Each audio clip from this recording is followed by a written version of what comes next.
Hello, I'm Juliet and welcome to St Asaph's family craft bag with a demonstration of how to build your own cathedral.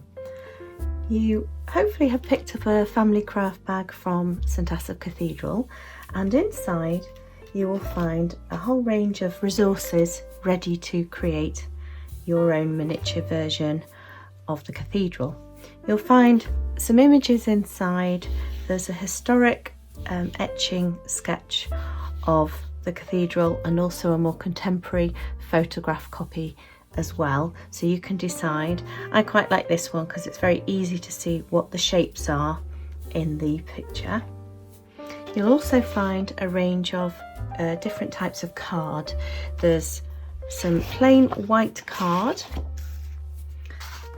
You've got these are actually Favour Boxes. There's two of those. There's a front and a back. You want the pearlescent side, that's the inside. You can tell where the dots are. And there's also two rectangle boxes that are flat at the moment that just need to be made up into boxes. You also have a couple of craft boxes as well that are already made up inside. You're going to be constructing the cathedral using different shapes, so mainly squares, rectangles and triangles. As you can see in the picture, you can break it down into shapes. So you've got, say, a rectangle there with a triangle on top. That could be a big rectangle with a triangle on top. Again, another big rectangle, square here with a triangle on top, and so on. So just break it down into the most simple shapes, and obviously this is just a template. You can be as creative as you like, and also you can add in colour, maybe paint, or if you have any spray paints with help at home, you can add colour as well once it's finished. If you also want to add in extra card, then anything like cereal packets are very good. The card off yogurts, cartons, even the humble toilet roll could create some good shapes for you. So what we need to do to start first is, if you take your card templates, you can see there's lines already scored into the card, and these are ready for you to fold. So here's one that I folded earlier. You can see you need to fold it 180 degrees all the way around. Make sure you do that to every one so that it will fold in nice and easily on itself. As you can see, maybe another pair of hands might be handy, but this doesn't really need any glue, because you can see it's got little slots, so that once you've started to fold it up, it will slot in,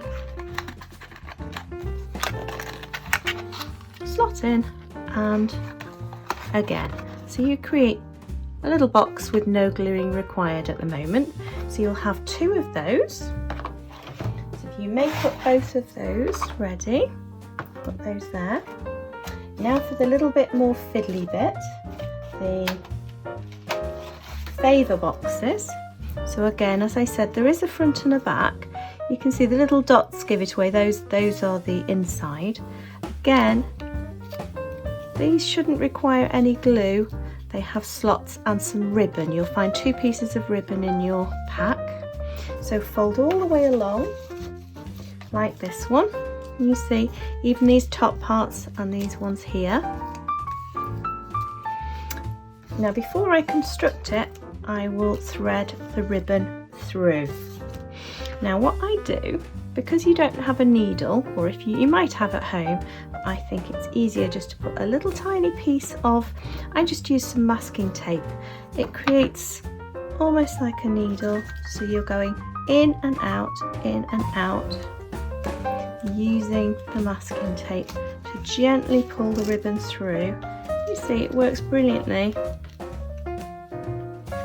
just to help with the threading.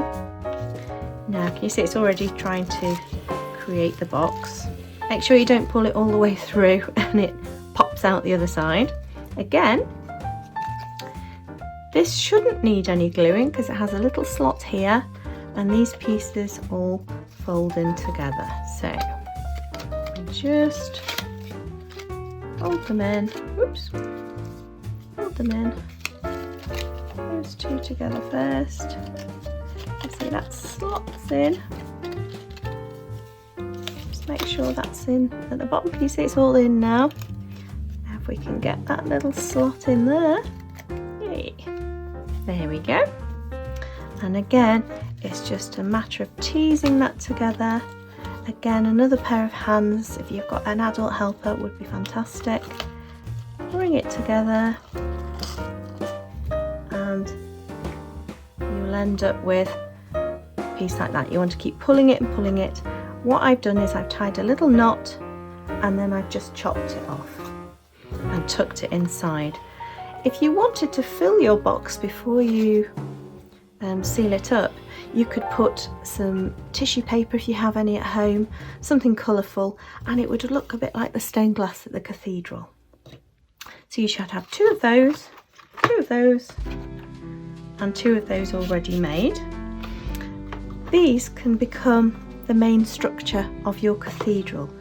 If you can see in the demonstration model, they're the two boxes here. The two Favour boxes on top to create like the roof, and you've got the two craft boxes that's almost like the little structure here. But it's up to you. You can put them together in any way that you like, but if I was doing it the same way as I've done before, I would stick those two together. Now, glue, let's talk glue. You might have a sticky glue stick. These are okay, but they're probably not the strongest glue in the world, so make sure you use lots if that's all you have. Double-sided tape would work quite well because you could put that on the inside and then stick those two together. Sellotape of course would work, but you would probably see that on the outside. If you have an adult with you, you might want to use a little bit of super glue to really stick things together once you know exactly where you want to put them. But please use ask an adult for help with that. So if we were sticking those together, I'd stick those two together, put some glue and stick those on top, and then I just popped those matchboxes in the middle on the side there. Now these could be, you could use these out of the boxes to create new shapes. You could put them on the side. It's up to you how you'd like to design this now. It's your piece of work. So imagine those were all stuck together. Put those out the way. What I'd like to show you just to finish is how to create your own, design your own shapes to stick on. So imagine you wanted to create this shape here. Can you see? It's like a long rectangle with a little triangle on top. This is where you get your white extra piece of card.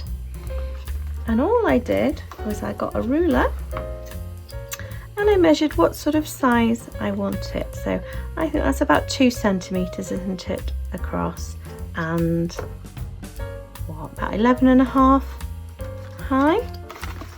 So what we do is, remember this is 3D, so this shape has 1, 2, 3, 4 sides, and also I've done a little extra side to be able to stick them together as well inside, so it has like 5 edges to it. So I'll explain now. If I draw it out, hopefully it will become more clear. So if you draw, remember we did 11.5 tall, you do that twice along, so we have 2 points to join up so we don't get any wonky edges. There we go. And then remember I said 2 centimeters for each side, so let's do 2, 4, 6, 8. I'm just going to add on an extra centimetre there for my slot that I'm going to be able to stick with. So again, 2, 4, 6, 8, one more, and then all you need to do is join all of those up together. So can you see, there's my ones joined together. Now before we cut this out, we need to score along the lines. Now you could use scissors, just press gently, just enough pressure to make an indent. I find that scissors sometimes rip the surface, so I've got another ruler here. I find this nice soft edge here, I can press quite hard. Can you hear it scoring into the paper, into the card? And this will make it so much easier for me to fold those edges. So then carefully cut that out and you will have a section like this. Can you see? Then you can do like you did with the boxes, fold over, and that little centimetre piece there, can you see? All we need to do is put a little bit of glue there. I've just put this little bit down here to glue onto. Let's glue that, shall we? So a little bit of glue there. Like so. You see, very easy to create 3D shapes just by measuring and then scoring and sticking. So there you go, you've got another one of those there. Now if you wanted a little top, all you need to do is cut another piece of card the same width as this and then just score in the middle and near the edge. So you've got the pointy bit at the top and those two edges there, can you see? You can just glue those inside. They'll just slot in inside there, like so. And can you see you have a little pointy turret. And the same with all these, you could just do a square and a rectangle and then just cut out any extra details. You could add in some fantastic windows, some door features, depends what materials that you have at home. You could even create a scene with maybe adding extra things in around the cathedral. But the main important thing to say is have fun, create your own miniature St Asaph Cathedral, and do send us your pictures in so we can have a look at your fantastic work. Thanks very much for listening.